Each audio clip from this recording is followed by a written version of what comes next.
Hello, thanks for joining me while I share lessons from Exodus 13 to 15. Let's jump straight right into it. Chapter 13 started with God telling Moses to dedicate every firstborn Israelite to him, of both human and animals, because they belong to him.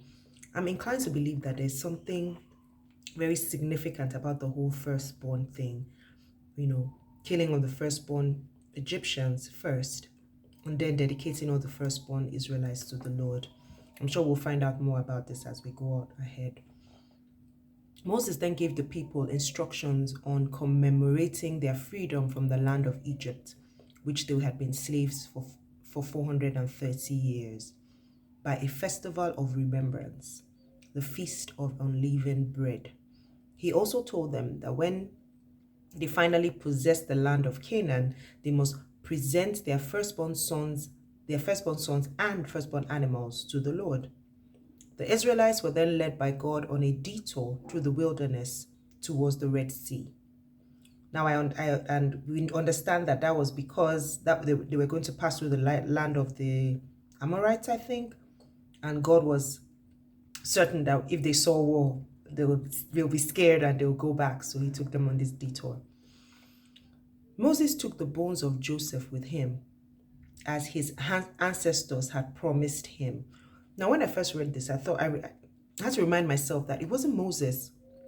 Moses wasn't even born or even a twinkle in his mother's eyes when Joseph was alive. So definitely that whole,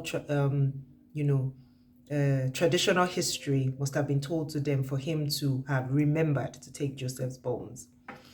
God went with them as a pillar of cloud by day and fire by night. So the cloud was to warm them in the hot desert, in the desert heat during the day. And at night, it was light for them and also to warn them too, because trust me, I know I've been in the desert in the middle of the night. It is not warm. So God still had plans for Pharaoh, i.e. the coconut head. And when he chased after them while they were camped between Migdol and the sea, God made a path through the Red Sea for the Israelites to pass through. But Pharaoh and his chariots and his riders, who insisted on following them to bring them back to the land of Egypt, drowned and died. And that was the end of the story for them. He did that to display his glory through Pharaoh and his whole army, so that the Egyptians will know that he is the Lord. Reading chapter 14 from verse 5 to 14 reminded me of the times when I seemed to get respite from a trouble or a sickness or something that was, bothering me. And then it seemed like it was coming back. So it was like the Israelites, how they felt, oh, we've left Egypt, we're now free. And then next thing you turn back and you see Egypt, the armies of Egypt and Pharaoh coming, and you're thinking, oh my God, this isn't really happening. We really weren't saved. This was just a mirage. But Moses told them, do not be afraid. The Lord will fight for you. Exodus 14:14. I'm sure everyone knows Exodus 14:14, but now putting it in context really made me see it in a different light, because I remember times when I think that, oh, I've been delivered from something, then it seems like it's coming back, and then eventually God's, deliverance comes through. After the drowning of Pharaoh and his army in the Red Sea, the Israelites, led by Moses sang a song of deliverance unto God. And I believe that was the first worship song that we've read about in the Bible. Miriam, who is Moses' sister, I'm inclined to believe that she's the one who was in the Nile with him and spoke to Pharaoh's daughter and brought her mom and all.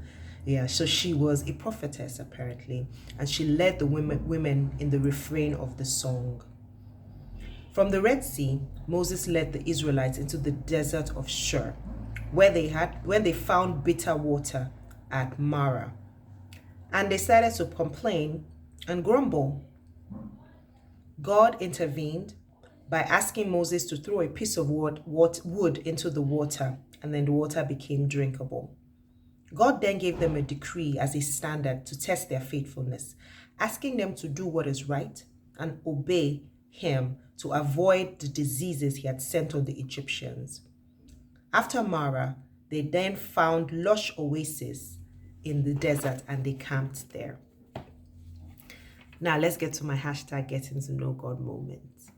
It is easy to forget God when things go well. When things don't go according to our plans, it's easy to doubt God. God's ordaining of the Feast of the Unleavened Bread is his call to the Israelites not to forget what he did for them in the land of Egypt. I know, and I always say how humans have very short memories, me included, obviously, I am human. But then I thought, what memorials could we as a people set up to keep us mindful of the things that God has done for us? I think doing those kind of things will always keep us thankful, because when we remember the things that God has done, our hearts will be glad and we will be inclined to believe that he can do more.